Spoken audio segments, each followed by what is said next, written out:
Hi, welcome guys, this is OutrunDYC. Today we're gonna do an unboxing of the new iPad Air 2020. The last time I did unboxing of iPad is I think yung pinaka-latest na iPad Pro. Ito na ang pinaka-bago, the iPad Air 2020 model.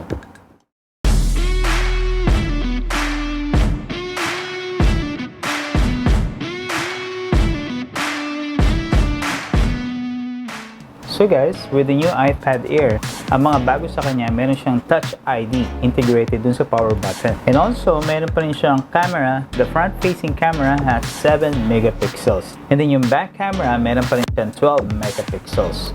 So, bago tayo mag-dive into details dun sa specs nito, how about we unbox this? So right here in front of us is the 2020 iPad Air, and then yung pinaka-latest from Apple. Kalalabas na mga 2 weeks ago from the recording of this video. So what we have here is the iPad Air 4th generation Wi-Fi model. Ang binili ko lang is the 64 gigabytes. So as usual, as always, yung packaging ng Apple is napakaganda. So what I'm gonna do here, I'm gonna remove this tape right here, pull this tab para ma-open natin itong box.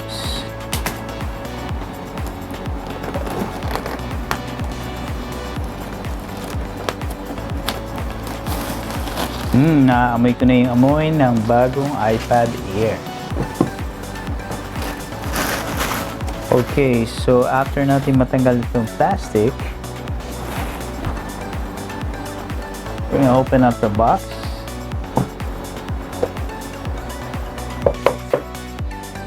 Nice! And susunod natin, tatanggalin ko itong iPad. But before natin siyang tanggalin yung balot, tingnan muna natin itong nandito.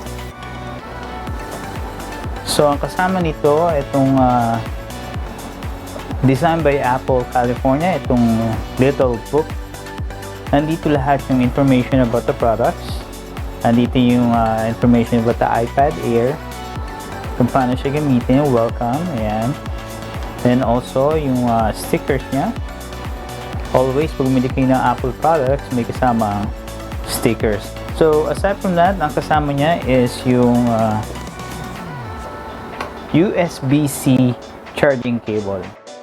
And nandiyan din yung charging brick or charging block. USB-C din siya.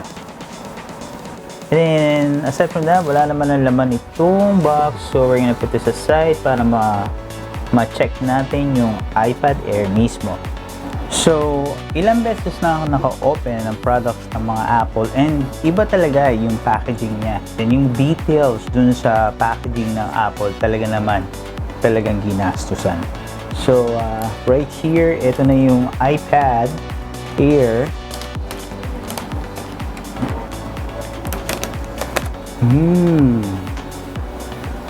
Grabe. May plastic. So, here it is. Ito na guys, yung pinakabago ng Apple is yung iPad Air 2020. Space gray pa rin yung kinuha ko kasi most of my things, katulad yung MacBook Pro ko is space gray. My iPhone is space gray, and of course, kailangan mag-match yung iPad Air. So, ang bago dito, napansin ko, is yung Touch ID. Nasa power button. Okay, ayan na yung Apple logo. And then it takes about a few seconds bago siya mag-fully turn on. So, here, ayun, nag-turn on na siya. Kailangan mo i-set up ito. So, let's do that right now. United States, set up manually, and then we're gonna put in the Wi-Fi and the password. So I'll be right back. Alright, so nalagay ko na yung password, and we're gonna hit next. Sabi dito, it may take a few minutes to activate your iPad. So we're gonna wait until ma-activate itong iPad na to. And nanotice ko dito sa iPad Air, halos kasing yung thickness niya kasing kapal nung iPad Pro, yung previous iPad ko. But then, weight-wise, I think mas lighter ito ng bahagya. So, I'm gonna set up the Touch ID.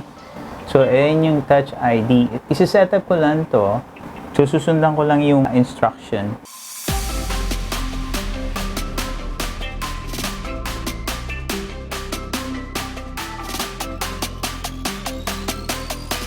Yay! Alright, so we did it. Ito na yung Touch ID natin na setup na. And add another fingerprint. No, set up Touch ID later. And then passcode. Alright, nalagay ko na yung passcode. And then I'm gonna set this up as a new iPad. Set up later in settings.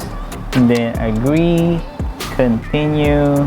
Set up later, don't share, continue. Yeah. And there you go. Na-set up na natin. So here it is, guys. Na-set up na natin yung iPad Air 2020.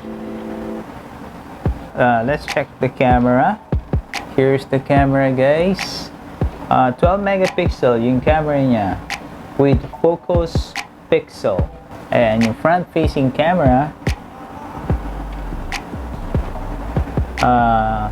7 megapixels naman siya with improved low light performance. So, ang isa pang bago dito sa iPad Air 2020 is meron siyang iba-ibang color. Meron siyang rose gold, space gray, silver, green, and light blue. Or isa pang pinakabagong hardware na bago dito sa iPad Air is yung A14 Bionic chip. Grabe yung CPU and graphics performance niya. And then meron din siyang 10.9-inch liquid retina display featuring True Tone and P3 wide color. Also compatible ito ng iPad Air 2020 sa Smart Keyboard and sa Smart Keyboard Folio. So guys, powered by A14 Bionic chip. Grabe ang power nito. So, pwede kayong mag-edit ng videos, ng photos dito sa iPad Air. Kasing level na to ng iPad Pro. Alam nyo, ginawa nila yung test. Lumalabas na yung A14 Bionic chip. May some test na mas mabilis pa siya dun sa iPad Pro. If you're thinking of buying an iPad right now, this is the right iPad to buy. iPad Air 2020. 40% faster CPU performance. 30% faster graphics. Itong iPad Air. And you can also edit a 4K video. Also, very light itong iPad Air, so you can carry it anywhere. So guys, if you're thinking talaga na bumili ng iPad, itong iPad Air, kompleto na to. Very powerful.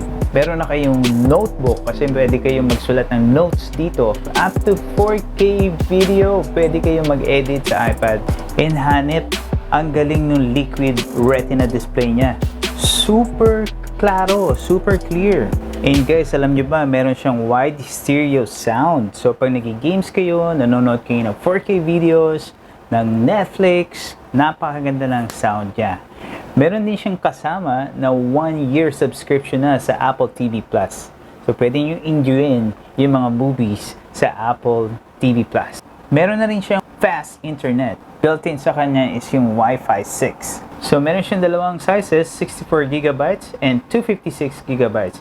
Yung 64GB starts at $599. And a 256GB starts at $749.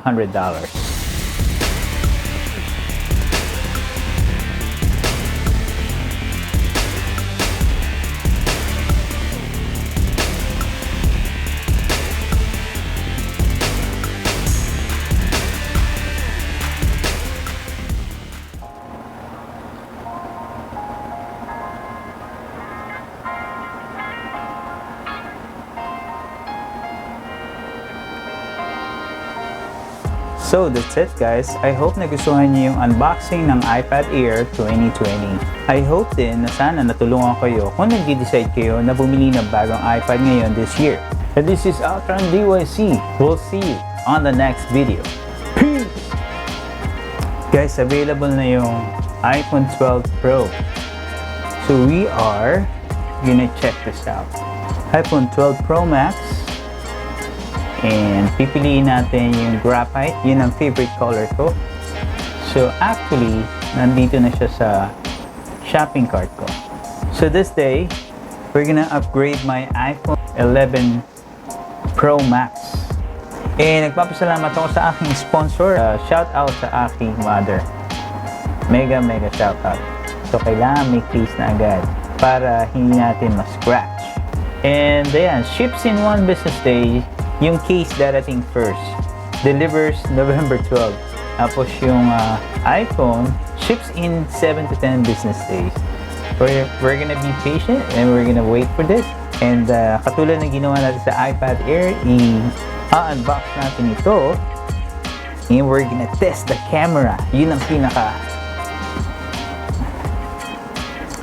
pinaka-reason ko kung bakit ko bibili nitong iPhone 11 or iPhone 12 Pro Max. Salamat po sa pagsama sa akin today. Again, mag-subscribe na po kayo sa channel ko para updated kayo sa mga upcoming videos. And hit that like button as well. Parang sinabi ko na to kanina. And we'll see you on the next video. Peace!